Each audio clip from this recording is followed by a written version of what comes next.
Alrighty then. The thing has been hit. I guess what's going on? Memes here. So we're back today, and the topic of today is Schrodinger's cat supersized. Quote unquote, all that jazz. Basically, TLDR, the whole quantum weirdness, the particular phenomena that we often refer to as superposition, apparently got a lot chunkier. And and part of the reason I chose to go with this topic is it's interesting and I did happen to have a picture of Tubbsy here that I just wanted to use for a thumbnail. Just because it's literally, for those of you that have perhaps met Tubbsy the cat, he really likes food. And there's a particular photo that I got of him while he's literally in a superposition of being in or out. So and I think literally one of the articles that I came across literally used the word chonky, and I'm like, oh my god, I totally got to use that. But hey, Captain, what's going on? How we doing, brother? I know, long time no see. God, it's interesting. You're keeping track of all the stuff and things that go on in life, the internet, all these things. We travel very interesting paths. And coincidentally, that seems to be generally what we're talking about today. How is it that you can have a larger, in this case, I think they're using sodium atoms or something like that, that are getting to be around the mass of like viruses and stuff, and they seem to be having similar effects. What is going on here? I'm not going to claim to know, but it's a fascinating article, and we're going to touch upon some other things we've been talking about. So, all right. Dubsy, you've done your part. Thank you. All right, so we don't need that anymore. Let's bring up some of the stuff and things again. Most of the stuff should be in the doobly doo below there. All right, so let's go to this one over here. All right. So wait, no, wait, no. This is the wrong thing. This is what happens when you have far too many windows and tabs going on. All right, it should be this guy. Here we go. All right, this is the actual one. Which, how I get. We'll get into that. We'll get into that. So let's go to this one first. This is the shorter one. Oh. Okay, so that's the more detailed one. Long story short is one of the AA agents may have actually found the source I was looking for. Oh, look, we got another kitten over there. Yay. It's in a box. What's going on? Okay. So, long story short is the whole, and again, I am not a physicist nor a mathematician. I'm a dude that pretends to be a science explainer on the internet. That said, my general knowledge of the zeroth level approximation, the whole thought experiment. All right, you got a cat in a box. I personally like cats, so I prefer Professor Carroll. He uses quote unquote sleeping gas, the original one. They use like some type of poison gas, and it's like, all right, what are the chances of this radioactive element decaying, triggering the release of this gas? In this case, we'll say sleeping gas. Is the cat asleep or awake on the inside? And the whole concept is, well, until you check the box and you do a quote unquote measurement, whatever that may or may not be, we don't know. There is some uncertainty, if you would, here. And it allowed modern internet to have so many different memes, and it's apparently I think one of Schrodinger's relatives at one point was like, I just don't think you like cats. So hey, to each their own. But I digress. Okay. So as we can see here, this is from Nature. So Schrodinger's cat just got a little bit fatter. Physicists have created the largest ever superposition, a quantum state in which an object exists in a haze of possible locations at once. Ooh. And again, this is the generalized, what many people interpret as what's going on. Quantum weirdness. Certain folks like Professor Barondus from Harvard and his indivisible stochastic processes uh, would probably say that no, there's actual stuff going on, and you could explain it if we take the past into consideration. That resonates with me. Um, Also, I figured this was topical, and I hadn't seen Anton do a thing on this yet, so I'm sure he will. And it's not like, hey, blatant. If other folks are talking about it and I haven't seen any other videos on it, it's probably a good time to do it. Oh my God, trying to play the news. Who's ever done that? But I digress. Okay. So basically, a team based in the University of Vienna, they basically put like 7,000 atoms of sodium metal. So basically, it's about 8 nanometers. Wait, what the? 8 nanometers? What is that? From alpha, 8 atom. All right. So, yeah, that's roughly about 1 billion times smaller than like our scale. So if our scale's about a meter-ish, so basically your standard step or something. Or basically, you take the football field for the big game that's coming up, you divide it by 100. Yeah, it's about 10 billion times smaller than that. It's 10 to the 9's got like 9 zeros in it. Okay. So, yes, yes. Yeah, microscopic stuff and things, that's of the magnitude of stuff. All right. All right, and all right. So, and they're spacing them about 133 nanometers apart. All right, so that'll go from like 1 billion to like 100 million. No, only about 1 million. Only 1 million times smaller because it's that's a single magnitude. This has 3 digits in it. All right. So rather than shoot the experimental setup like a billiard ball, each chunky cluster behaves like a wave, spreading out into a superposition of spatially distinct paths and then interfering to form a pattern researchers could detect. All right. So what did we do? Basically, we're doing that whole experience, and this is the thing that I've been boggling people's minds for years, because it's like, all right, you have light. It's apparently a wave in the electromagnetic field to our understanding. All right, it splits up and interferes. All right, that's cool. It's a wave. It's like, maybe literally right here, you could almost kind of imagine. Okay, again, that's a graphical interpretation, but if you had a bunch of stuff go, oh, let me just wave interference. Ah, beautiful part about the internet. Okay, where's a good one? Okay, so long story short is you're out fishing, you toss a couple of lures in the water. All right. You're going to see ripples going out. They're going to start to interfere and do all this magical type of stuff and things. Water's so good at modeling different stuff. But ultimately, you're going to end up seeing something like probably this guy here. All right. You got like a wave of stuff going through. It goes out, it starts to its air. All right, it's a wave.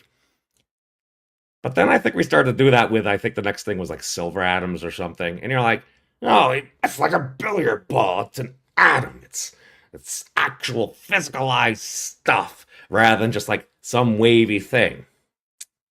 And apparently the very weird thing is at a certain point it starts doing the same thing. Why?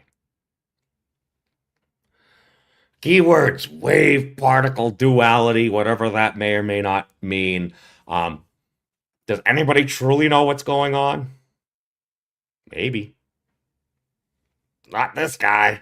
That's why I'm going to the smarter folks to try to figure out what's going on. This was published in, which was this?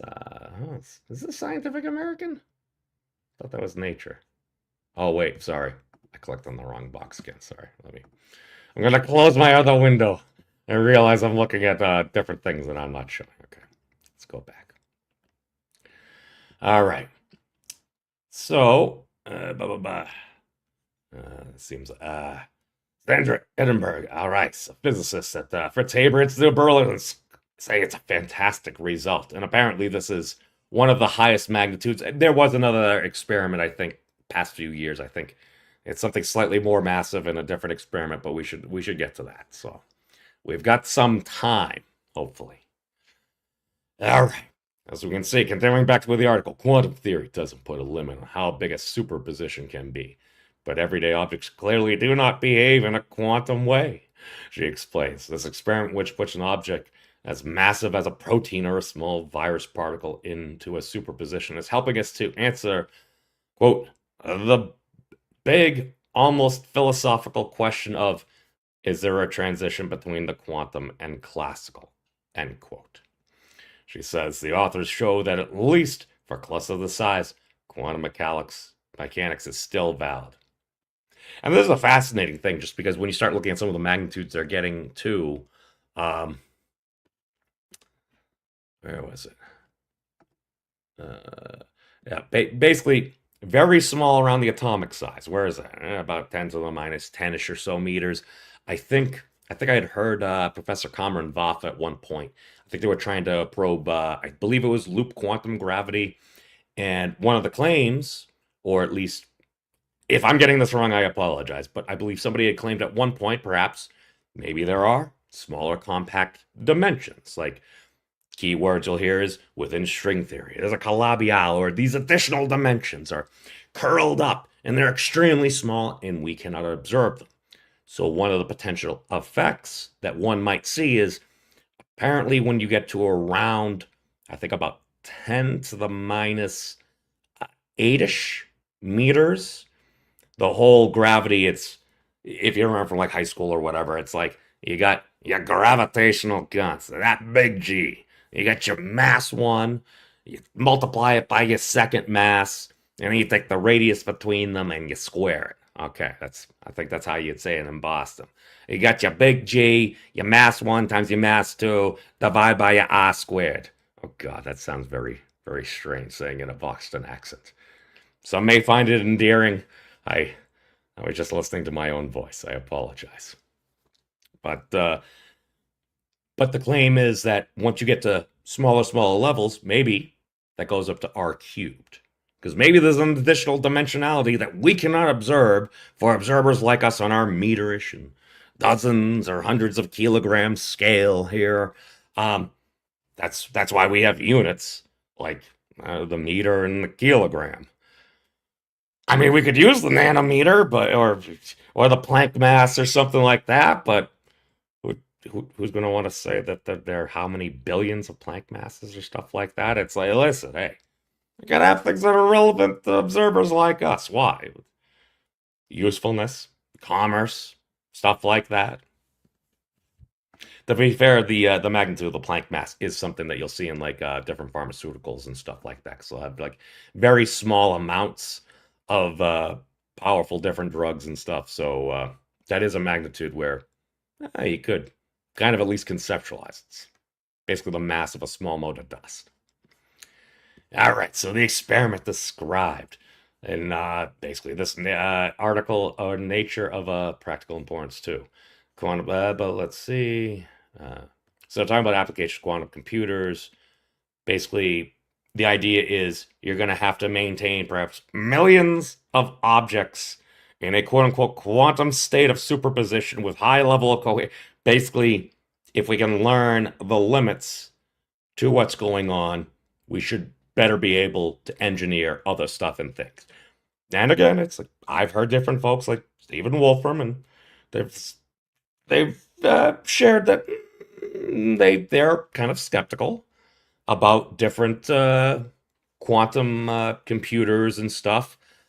Occasionally, you'll see like some result, and it's like this result would take a classical computer like longer than the age of the universe or something like that. It's like that's cool. I think I've seen that a couple of times, and typically within about a year or so, you'll end up seeing a classical computer end up basically being able to do the same calculation at some point or another. Now, again, I don't know. Hey, Stephen Wolfram was wrong about adoption of the internet because he had been using the ARPANET and stuff for a while, so he ain't always right. But there's a lot of people putting a lot of money into this stuff, and a lot of people seem to have a lot of confidence. So what do I do? All right, superposition, size limit. And this is, I really need to finish going through and reading Professor Barron's paper, because this was one of the things that he was kind of looking at from more of like a philosophical point of view of Well, where does classical become quantum? And then he made the mistake of not assuming Markovianity, aka we just take a snapshot in time. If we know all the stuff that's going on, we should be able to predict the future. He did not assume that. He assumed that the past mattered. That might.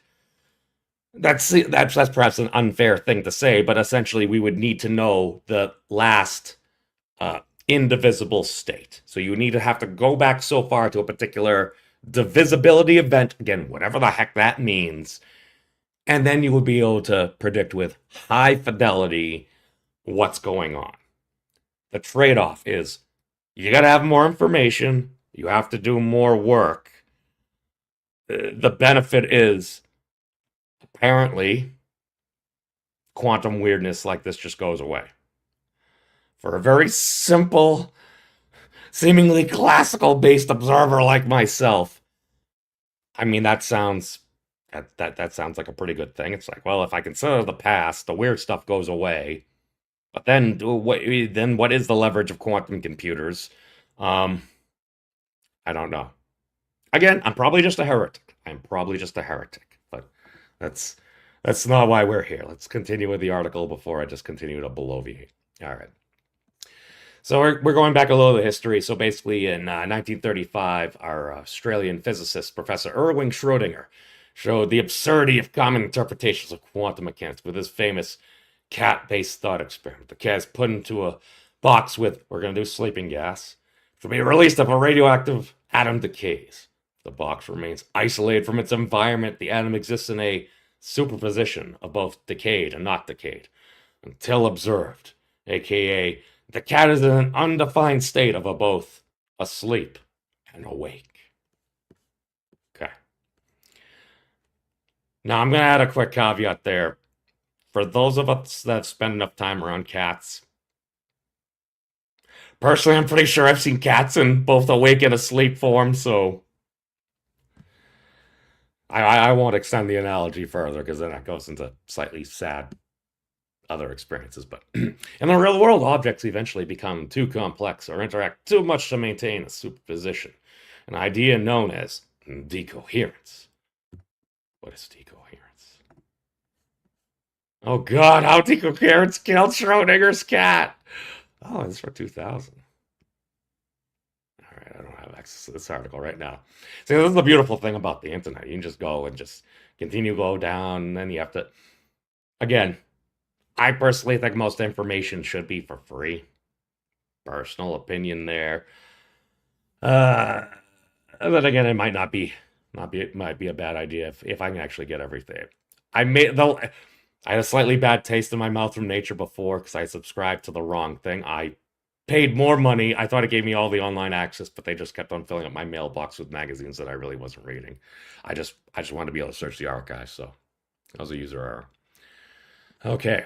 But there are also decoherence, but there are also extensions to quantum mechanics known as collapse theories, suggesting that beyond a certain point, the system will inevitably reduce to a classical state, even in isolation. These theories were picked by 4% of the researchers as their favorite interpretation of quantum mechanics. And again, I think when you look at that study, it's there's no overall prevailing thing. There's no overall consensus on what's going on. Why? We're probably billions of magnitudes smaller than the scale on which we exist. The sheer fact that we can do any of this literally seems like magic. I think that's pretty cool. All right, so they go through, blah, blah. Dang you, nature, you're gonna get me. Okay. I don't mind paying for some access, as long as, if it's worthwhile and stuff. I'm still taken aback how at one point it was like, if you would like this article from the Royal Astronomical Society, it was something like $9,000 or something like that, or pounds or whatever, and I'm just like, that just seems absurd. I remember Professor Keating at one point was saying, yes, this is paywalled. Because I think I did bring it up to him at one point when he shared, I'm like, this is paywalled. So in one of his videos or live streams, he did say, yes, this is paywalled. Not long thereafter, this past year, the Royal Astronomical Society actually like made all their stuff open access. So, bravo. And they got stuff going back to like, oh god, I think what was it? The gentleman that first proposed dark stars and stuff like that in like the late 1700s or something. And it's like it's essentially a black hole. It's like, well, if a gravitational force, so to speak, whatever that may or may not be, happen to be proportional or greater than the speed of light, well, it's basically going to be a dark star. So, uh, yeah. All right. So what do we do here? So long story short is they're scaling up the experiment. So rather than going from smaller things, they're doing much larger things, and we'll get into some of the calculations and stuff with there. All right. So to do this, uh, Pedalino and his team generate a beam of clusters at 77 degrees Kelvin. So basically at negative 196 degrees centigrade, or below zero, aka the freezing point of water. So still really toasty compared to about the 3 degrees Kelvin of the cosmic microwave background in space. Again, assuming that that's a thing, some people have doubts. I tend to think I'm like, well, okay, can't you just put like a thermometer right there? It's again, people have different beliefs in what's there. I don't know. I haven't been there. I'm just looking at the logical things here that make sense to an observer like me. All right, so the researchers put the beam through an interferometer consisting of 3 grating constructs with laser beams. All right. The first channel, the clusters through narrow gaps, which they were spread out and traveled in sync as waves. As they passed through a second set of slits that made the waves interfere into a distinct pattern, which could be detected using the final grating. A painstaking process. All right, where is that picture? We don't need that guy. Need that guy. The other picture there. Where was that? Oh, I think it's mass, cluster mass. No. I'm not there yet. So, oh, here we go. All right. It should be, there we go. All right. So, got our lasers, coherence, diffraction, blah, blah, blah. This is actually the full experimental one. That was basically just the blurb. The blurb is what I had originally found, and to be fair, chat helped guide me because they actually drew from this other article that I had totally missed, which was the same day, and actually at least was able to access now. Where was that? Oh no, I think it was the previous image.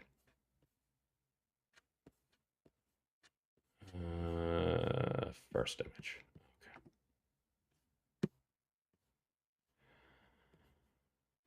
Okay. So diffraction grade. Oh. All right. So let's look at this.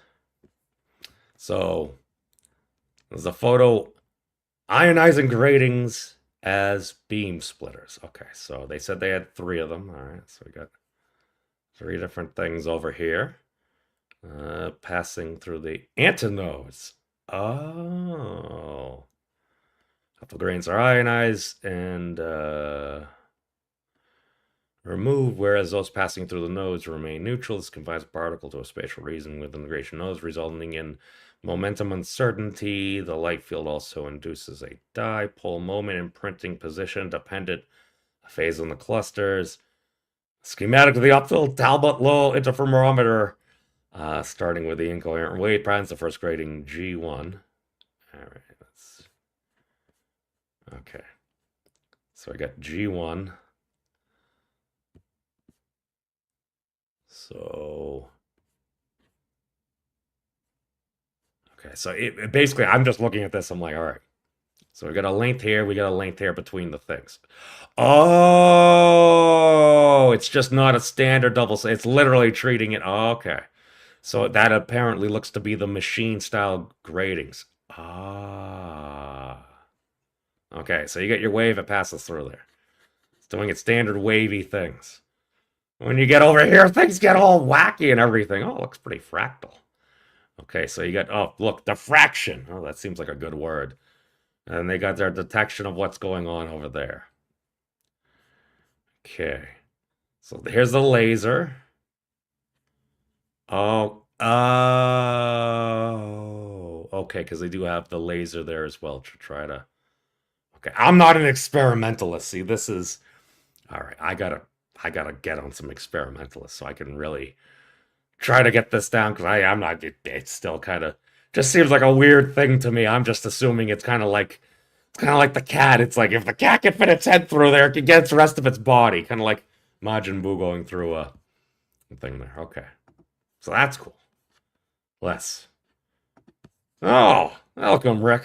A mad scientist has entered the chat, so maybe somebody can actually explain what may or may not be going on, or at least our current interpretation of what's happening. So, okay. So, long story short is we've got some really chunky stuff going at about 160 meters per second. So, yada yada, we'll get into like the DeBroile wavelength, which is basically like your mass. What is it? It's basically Planck's constant divided by momentum. So we'll get into that. So I should. Okay, let's get into the process because this sounds like this. A lot of times people are like, oh, what was the significance? It's like, okay, to try to get this set up in a way that you can actually glean data rather than it's like, I got a high-powered laser, I got some particles going through here, what's going on? I don't know. In order to get the precision, it looks like it was I'll just say, a painstaking process. Let's continue. Viewing such quantum effects at scale is difficult because stray gas molecules, light, or electric fields can disrupt the delicate quantum state. The slightest misalignment of the gratings or minute force can blur the fine interference pattern. It took 2 years for the team to be able to see the signal, says Palladino. Before that, he spent thousands of hours in a basement laboratory looking at flat lines and noise, he says. Wow. Persistence matters. The team's superposition is 10 times bigger than the previous record. That's according to a measure known as macroscopicity, which combines mass with how long the quantum state lasts and how separated the states are. Alright, this doesn't mean it's the largest mass ever put into a superposition. Alright, we do have our caveat there, says Rubino. In 2023, another team put a 16 microgram of vibrating crystal into a superposition, but that was only over a distance of 2 billionths of a nanometer. Okay. They're using just shy of about a meterish there. It's like 9.86 something. All I know is it's about apparently the approximate curvature provided by the Higgs boson, which is on about a meterish scale, which is kind of cool. About 1 to 4-ish meters, depending on which reduced or non-reduced wavelength you want to use there, which I think is kind of cool. All right, I think they actually, was it this? Bulk acoustic. Okay, well, that's not the other one, and we're still locked out. Okay. I'm sorry. All right. Scaling up further will be will not be easy, says co-author Stefan Gerlich. Oh God, I'm just seeing it. I'm just like, oh, it's Stern Gerlach experiment. I'm auto-completing. So, Stefan Gerlich, also at the University of Vienna. More massive particles have shorter wavelengths, which makes it harder to distinguish quantum predictions from a classical one. However, Gerlich says that 15 years ago, he thought today's experiment was not possible. They've got a really cool chart where they'll show what it is. The team is also working on putting together on putting biological matter through the same experimental setup. Some viruses are similar in size to the clusters, but they tend to be more fragile and can fragment during flight, which makes the experiment hard to do, although not impossible. I think that's not far out of reach anymore. Okay, that I just in my mind, I'm just getting the old meme in my head of the using electromagnetism to levitate a frog. Because apparently, what a dead frog! I mean, God, I hope it was probably not alive, but I forget the details. But long story short is, well, frog has mostly water. You could get a particular field up to however many. I'm not even exact sure the which what we're using there, something electromagnetism, and then the frog was floating there. I'm just imagining here. It's like, you darn viruses, we're gonna put you in a superposition. You're not gonna know what's going on. Oh God. Imagine that we're getting into the world of like quantum virology or something. I am not a doctor. But radio. Okay, so well, that was the end of that. Uh We did also have this one here, which was pretty good because it actually did list some of the actual numbers and everything. So they go on about the same thing about how we're kind of trying to go beyond the quantumish realm to the atomic realm to the realm where we can try to be like, oh, is this an actual thing we could try to observe and try to figure out what's going on? Note: don't put your kids into a superposition. I'm not a parent nor a physicist, so it's okay. So okay, classical describes our realm. So basically, here are some of the numbers, because who doesn't love a few numbers?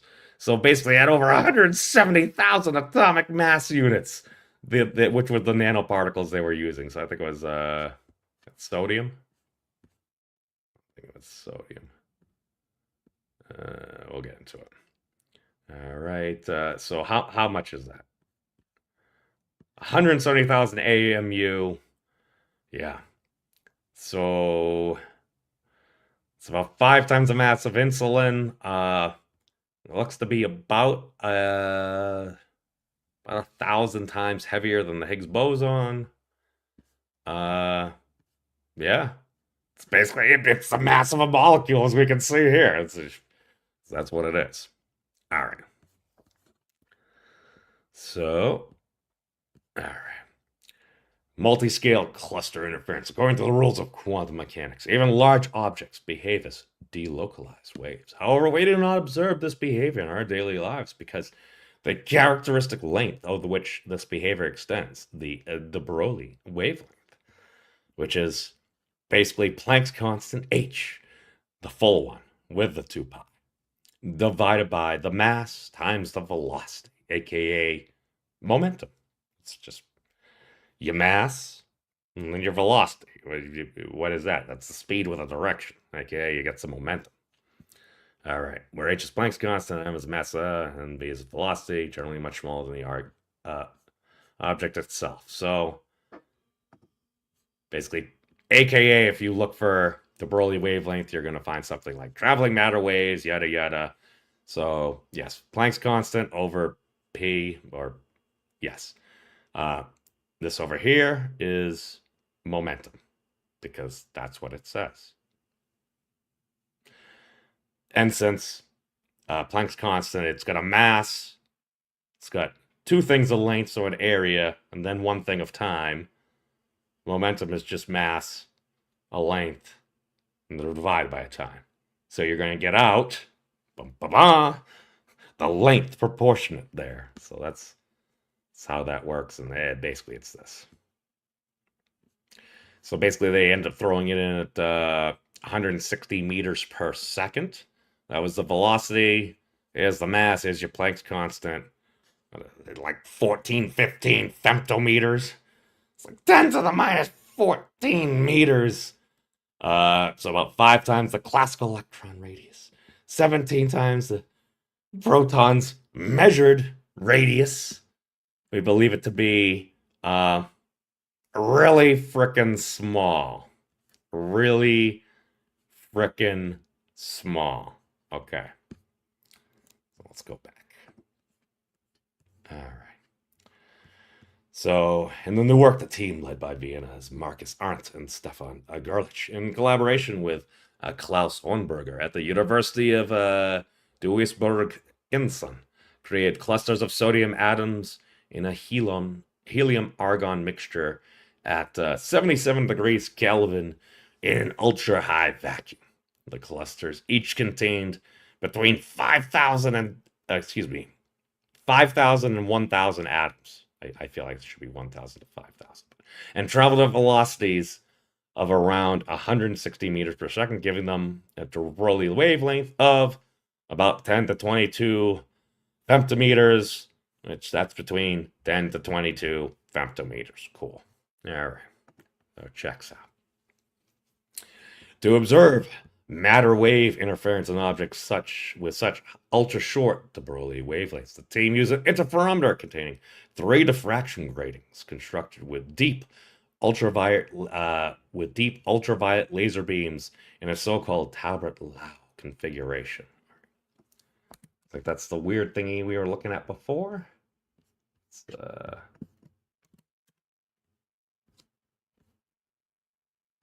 Okay. So it was what we were seeing. So this is it's probably that. Oh God, do I exist? All right. So basically, you have your kind of like 3 things here. So it's like, all right, you got your stuff there. As you can see, all right. If you add your light or something, it's going to go through there. But then as it kind of goes through here, this seems to be aligned slightly differently. Like they'll have different separation between this. And then this experiment, this was about it's a little under a meter apart. The other one was a little under a meter apart. So, cool. So the first grating channels the clusters through narrow gaps from which their wave function expands. Okay, so we got a wave function. We're going to do it's expanding stuff and things. Cool. All right. This wave is then modulated by the second grating, resulting in interference that produces a measurable stripe pattern at the third grating. Okay. So basically, there seems to be some weird stuff going on. That's what I'm taking from the images and stuff that we had there. All right. This result implies that the cluster's location is not fixed as it propagates through the apparatus. Instead, its wave function is spread over a span dozens of times larger than an individual cluster, meaning that it is in a superposition of locations rather than occupying a fixed position in space. This is known as a Schrödinger scat state, in reference to the famous thought experiment by physicist Erwin Schrödinger, in which he imagined a cat sitting in a sealed box and apparently wasn't a big fan of cats. All right, pushing the boundaries for quantum experiments. The Vienna Duisburg-Gießen researchers characterized their experiment by calculating a quantity known as macroscopicity that combines the duration of a quantum state, its coherence time, the mass of the object in that state, and the degree of separation between states. In this work, it's a detail in nature, macroscopicity reached a value of 15.5, an order of magnitude higher than the best known previous reported measurement of this kind, which I think it's like 11 point something, 11.3. I mean, is that a magnitude more? I don't know. It depends on how they calculate. It looks okay, about half a magnitude. Fair. All right. Arndt explains that this milestone was reached thanks to a long-term research program that aims to push quantum experience to even higher masses and complexity. The motivation is simple, that we do not yet know if quantum mechanics is the ultimate theory or if it requires any modification at some mass limit. He tells Physics World. While several speculative theories predict some degree of modification, he says, as experimentalists, our task is to be agnostic and see what happens.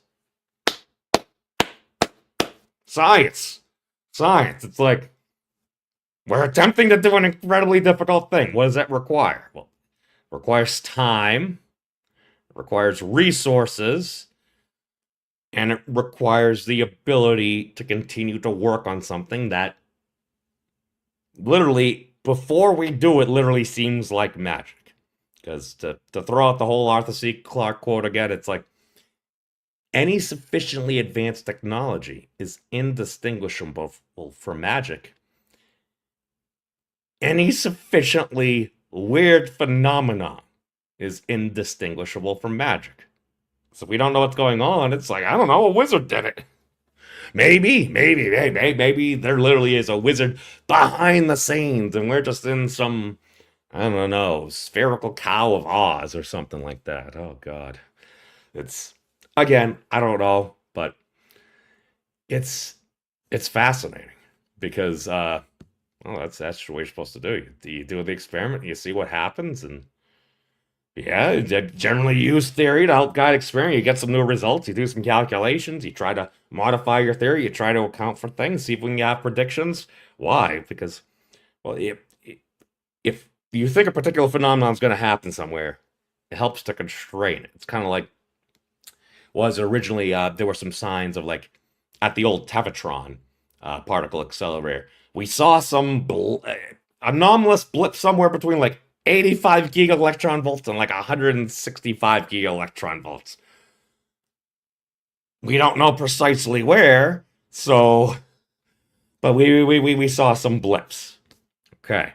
So that's kind of a wide range because it's like, well, that's a range, about a range of 80. It's about the mass of the W boson right there. So give or take a W boson. So when you got the Atlas and CMS experiments over at CERN, when they're both like, all right, with about 5 sigma-ish confidence, again, maybe there's a little nuance there. It's like we get about 5 sigma confidence right around about 125 to about 126 and a half-ish GeV. So we've narrowed it down from about 80 giga electron volts or about 80 protons worth of mass. We narrowed it down to about 2. And it appears to be right around 125 giga electron volts. Again, I understand I'm wearing a shirt that literally doesn't hold water unless universe literally references water. And even still, it does seem to be off. So, but it's okay. Well, science. It's all right. It's okay to be wrong. We just science is the quest to cast aside our mixed conceptions so we can get closer to the truth. Because what do we want? Do we want to find out what's actually going on? Or do we just want things to agree with our priors?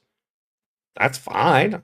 I love it when things conform with my priors and stuff. When I get confused, I saw that thing. It's like, oh, Higgs boson, 125.38 GeV. I'm like, yeah, that agrees to the extent that we've measured in significant digits. I was all for that, and I didn't read all the full details.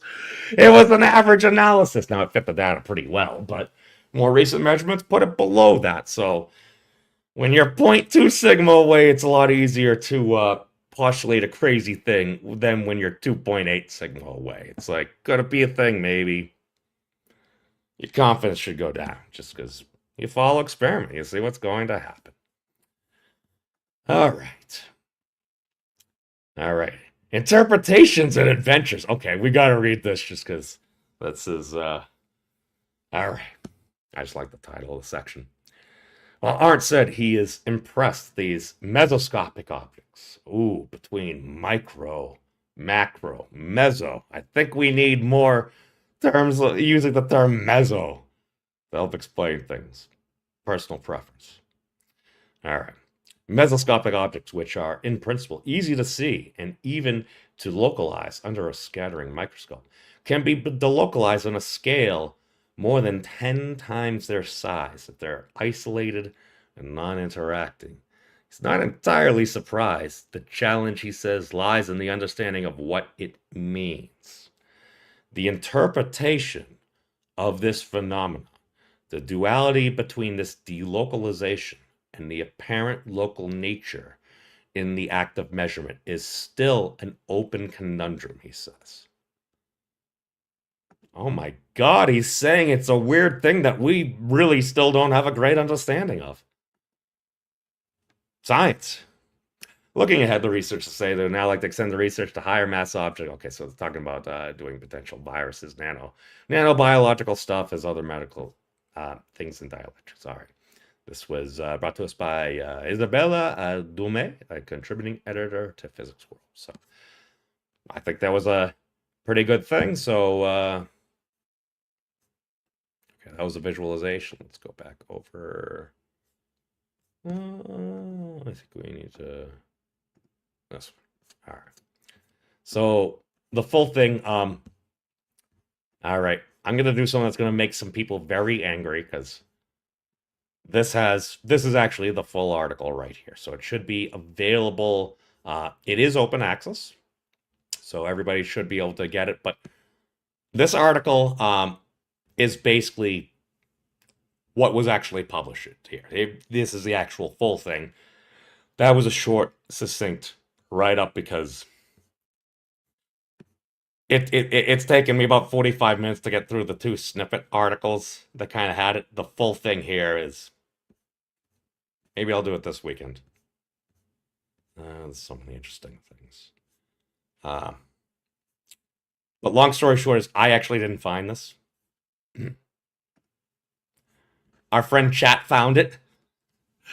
Because what is it? I ended up signing up for the little Nature or whatever email list so I get access to the article.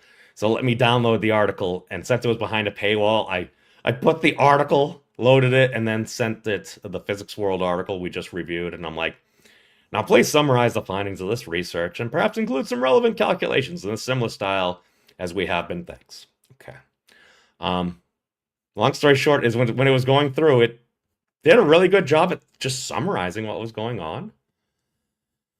All right, so it spent 2 minutes going through and searching different articles and giving itself other prompts about what to do, aka thinking, which I don't know, kind of sounds a little bit like what happens in my head, but then again, I'm kind of a spectrumy individual. So, long story short is they're saying what they said there, blah, blah, blah. They're citing the PDF. At one point, they couldn't find the actual speed or the velocity that they were talking about. So it actually had searched and it found the actual article, and that's what I put right there. So, hey, it's good to have a friend that's read the entire internet and stuff. So they're going through. They did the standard back of the envelope calculations. All right, so they got that basically the same mass that we had there, which is about 2.8 times 10 to the 22. So is it 2.8 times 10 to the 22? All right, blah, blah, blah. So it did. God. The magnitude increased because a lot of times, even about a year ago, a lot of these calculations would be simple mistakes and everything, but I'm sure it has nothing to do, not that I can confirm nor deny that some of these companies may or may not have purchased a large amount of training data from a progenitor of symbolic manipulation. Again, no confirming or denying there, but so they go through. Yep, they're listing the correct things. About 17. Its own diameter. All right, so about 10. Like they were saying there. Okay, Planck's constant, the Broglie wavelength. So that's the velocity. So they did this other, they were trying to translate actually Kelvin to a temperature because within physics, it's Planck's constant proportionality and Boltzmann's constant. It allows you to go back and forth between a lot of things. So we'll delve into a little, God, I'm saying delve. God, I'm just a lame language model, aren't I? That's why I got a smarter agents than myself. Okay. So, all right. It's coherent. So, okay. So, long story short is you got that matter wave thingy. This is your DeBroile wavelength about what's going on. So, seeing as they were only, what were they originally? 8 nanometers apart? Or what was, Where was it? Probing. All right. The macroscopicity, diffraction. Okay, so about 7,000 atoms at 170,000 atomic mass units, or about 1 unit of carbon 12. Excuse me, 1/12 the mass of carbon 12. Give or take around the last few. Yeah, when we redefined it, most purposes it seems right. All right, so we got our distance, a little under 1 meter there. Okay, so the gratings had a width of about 133 nanometers. You got our little laser there. Okay, so that was, we got about, this was between our DeBroile wavelengths here. Okay, so it was about 10 to, let's see, 10 to 22 femtometers. So we got about 14, 15-ish right there. Cool. All right. Oh, nope. All right. So, the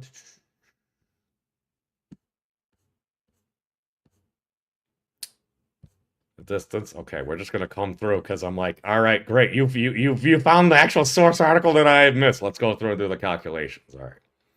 So basically, when you do that 160 meters per second, all right. So it's good at summarizing. About 7,000 atoms, about 170,000 Dalton or atomic mass units. In the interferometer, assuming the particle center of mass in a superposition corresponding to a here and there, 133 nanometer separation, which is about 10 times the particles, about 8 nanometer diameter. All right. So basically, it got a lot bigger. So, all right. So 133 nanometers apart. Distance between the gratings, about a little under a meter.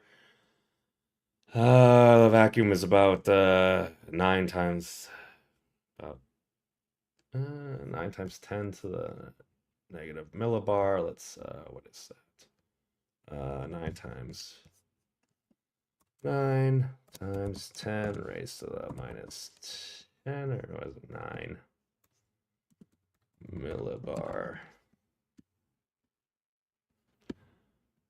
All right. So about 10 to the minus 7 pascals. Which a pascal is atmosphere. Okay, 10 to the minus 12 normal atmospheres. Okay, vacuum tube pressure. So let's just 1 pascal is. Oh, I think we're at like 100,000 pascals or something for standard atmospheric pressure. Hold on. 1 sphere. Okay, so okay, it's 101,000 kilopascals. So okay. So standard atmosphere, typically around sea level, it's about 101,000 pascals. This was like 10 to the minus 9. Heck of a lot of one, not 100,000. So it's 100,000 is about 6 magnitudes. We get 6 digits there. So yeah, it's like 15 orders of magnitude lower than just standard pressure. Yes, aka it's the where is it? Wolfram has it. Nope. Pressure inside a vacuum tube. Okay. So it's doing the right thing. Hard. Okay, so all right. So about 5 to 10,000 atoms per cluster. That's how we got our mass. At about 77 degrees Kelvin, moving at about 160 meters per second. The Broly wavelength was okay. Yes, femtometers, that's redonkulously small. They then scanned the third grating across the beam, fit a sinusoidal.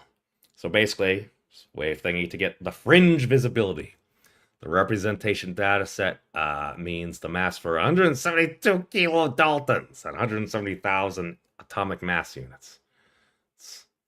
So it'd be probably pushing 200,000 mass, 200,000 protons. So that's a lot. All right. So this shows between 0.10 plus or minus 1. Let's see. Okay. So fringe visibility. So visibility plus or minus. I'm not gonna lie. I don't know what this means. I'm interpreting this as outside the standard. I literally had it run this right before we went live just to see what else it would do. State that the measured visibility is limited mainly by a finite photodepletion efficiency in grading 1 and 3. Okay.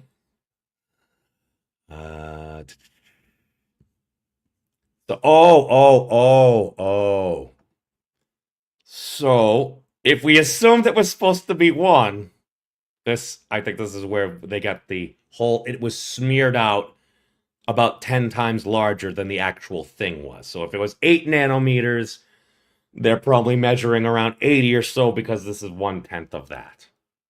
Okay. The second run, so...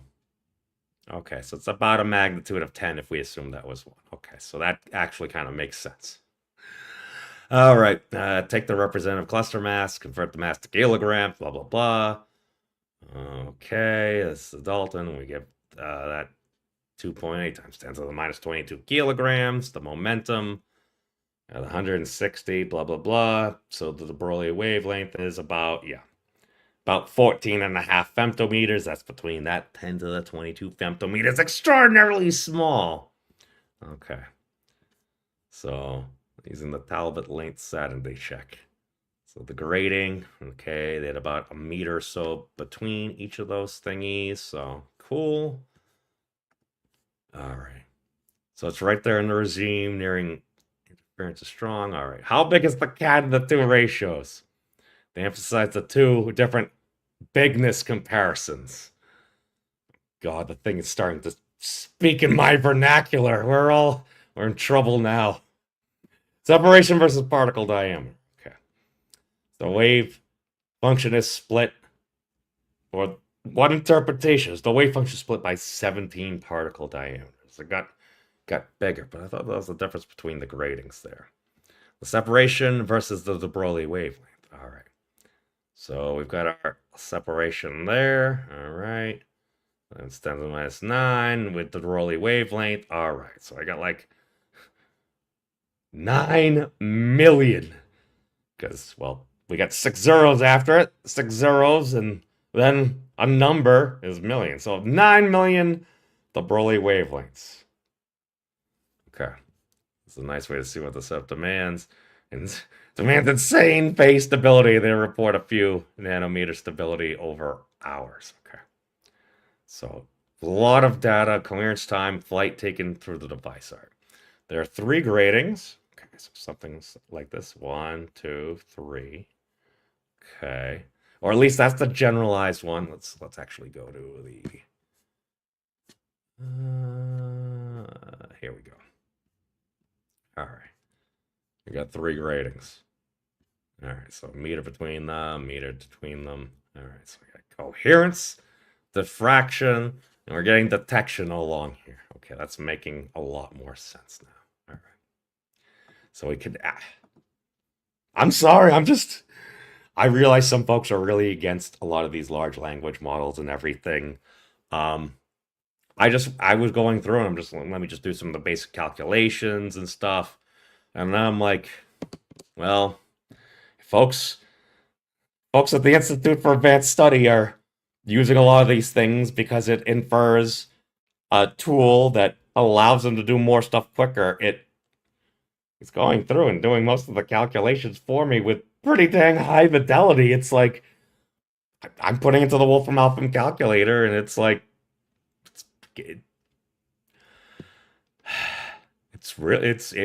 wow. Compared to a year ago, it is, yeah. It's almost like magic. Hey, I mean, was, I think, the primary investigator of this experiment, was like, 10 years ago, I didn't think this was possible. I was just like staring at flat lines in a basement and like, wow. All right. So long story short is, all right. So the 3 grains separated by that. All right. So you got 2 lengths. So that gives you about a little under 2 meters and 160 meters per second. Blah, blah, blah. All right. So, 12 milliseconds. It's 12 milliseconds superposition lifetime is one reason this platform becomes interesting for constraining macro-realistic collapse. Okay. 12, that's milliseconds. So 12 milliseconds. 12 milliseconds. Or is that microseconds? No, that seems... Hold on. Da, da, da. 96 meters. Oh, okay. So it's just 96 meters per second. Oh, is that it? That might actually be what it is. 1.966 meters. Oh, and then divide by velocity. All right, so 160 meters per second. All right. Oh, wow, it is milliseconds. So, and it's, okay, so it rounded up to 12.3, but I'm like, well, you only have like 3 digits of information there, so 12 milliseconds super, wow, that's kind of on the scale I think that we have for like, okay, real quick thing. When I was in the 6th grade, I remember we did flip books, and there was something about you needed about 24 to 30 frames per second to look like kind of like fluid motion. I'm like, if I take this, it's like 1 second. If I divide that all, how many is it? Okay, seems like the refresh rate on a pretty high, decent TV. That's getting into the realm of something that, if we could actually see it per se, we might actually notice it. Again, it's on a magnitude much smaller, but that's getting closer to the scale on it. Okay, that is interesting. All right. So, let's see. Hey, Thomas. Yes. We are. Fanex with Boss. Possibly. Again, I apologize for, I wasn't feeling all that great that time. I do owe a get together for you and Sully. We'll do something at some point. So I apologize, but we're just talking about quote unquote chonky Schrödinger cats, aka, yeah, 12 milliseconds is really small, but that's something that I think we actually, like, we have clocks that probably go to about that on sports or something.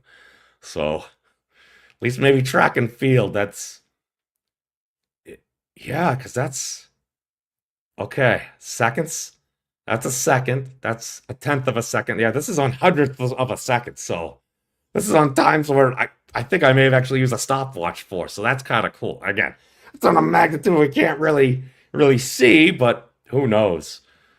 That's going to happen. All right, so quick collision decoherence check. Plausibility for their vacuum, or whatever it is.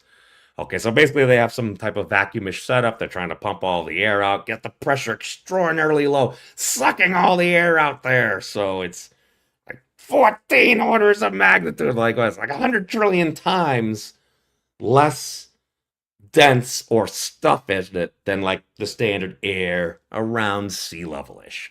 All right, so just take your standard air, you're around sea level, and it's not too hot, not too cold, not too much moisture in the air.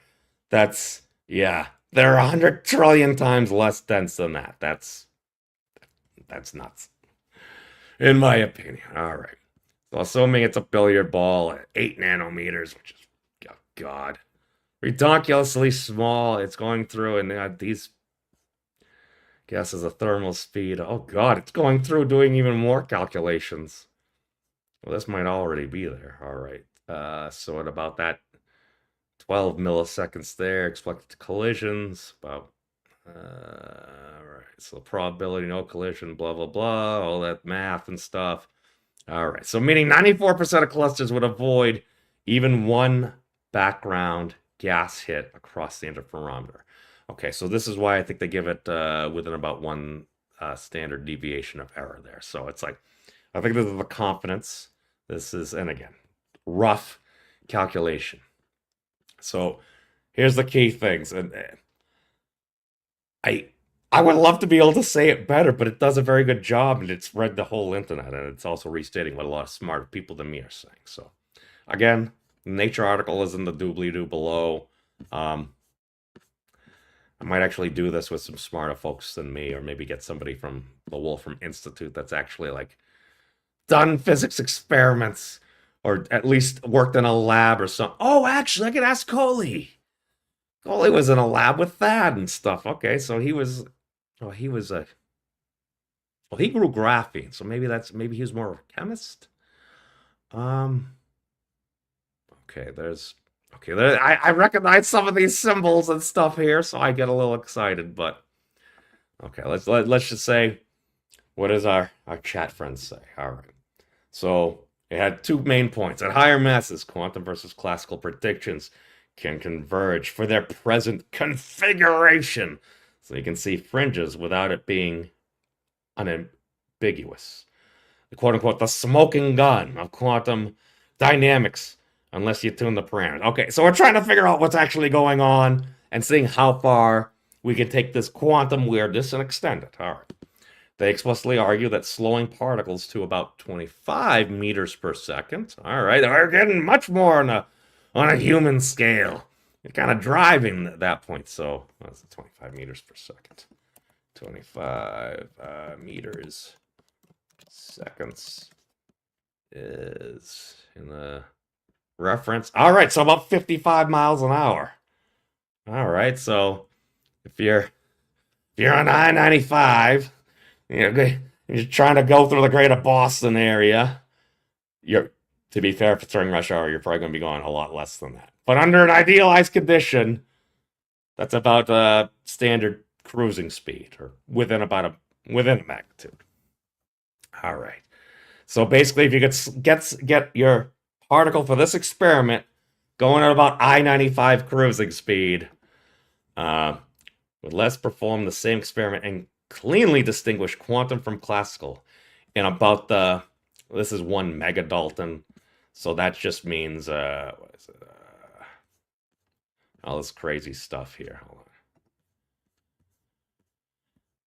on. They had 100, long story short, this ginormous number, that 170,000 unified atomic mass units. That's, an atomic mass unit is I think it's just a little bit higher than the mass of like a proton or something like that. A megadalton just means that it would just be 1,000 of that. So like if I just replace that with a zero and added another zero, it just means millions. Because a dalton is another name for the atomic mass unit, just like mega, because that means million. Which I originally learned from Final Fantasy VII. Coincidentally, from the summoning system there, because you could summon Bahamut. Okay, just big dragon summon, does a bunch of damage. You could summon what was Mega Bahamut, Bahamut Neo. Because okay, no, was it Bahamut's attack, so to speak? It was Mega Flare. Okay, so that's whatever it is times a million. Then the next level up had Giga Flare, and then which is billion, and then the next one up had Teraflare, which is trillions. So I learned millions, billions, and trillions from Final Fantasy VII. Thank you. Yeah. So that's what we got about there. Okay. So it's really all I got.